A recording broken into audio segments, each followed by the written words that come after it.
সুপ্রিয় দর্শক, আসসালামু আলাইকুম। আশা করি ভালো আছেন। দেশ এবং দেশের বাহির থেকে যে যেখান থেকে আমার এই ভিডিওটি দেখছেন তাদের শুভেচ্ছা এবং অভিনন্দন। আজ আপনাদের দেখাবো 14 ফিট বাই 14 ফিট একটি ঘরে 16 বাই 16 সাইজের টাইলস দিয়ে কি পরিমাণ খরচ আসবে। জানতে হলে অবশ্যই পুরো ভিডিওটি দেখবেন।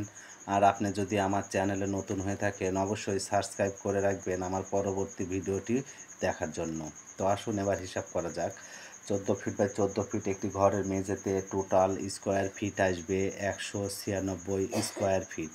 196 স্কোয়ার ফিটে আপনার এইরকম 16 বাই 16 সাইজের টাইলস আসবে 110 পিস।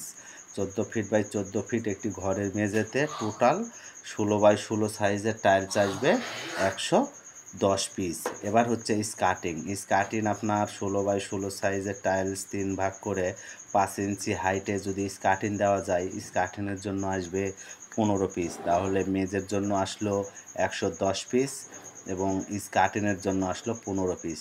Total 125 piece. 16 বাই 16 সাইজের টাইলস আসলো 125 পিস। এ পরিমাণ মাল হলে 14 ফিট বাই 14 ফিট একটি ঘরের মেঝে স্কার্টিং সহ কমপ্লিট হয়ে যাবে। এটা হচ্ছে আরএকে কোম্পানির মাল। এই কোম্পানির মাল দিয়ে খরচ আসবে 18,000 টাকা।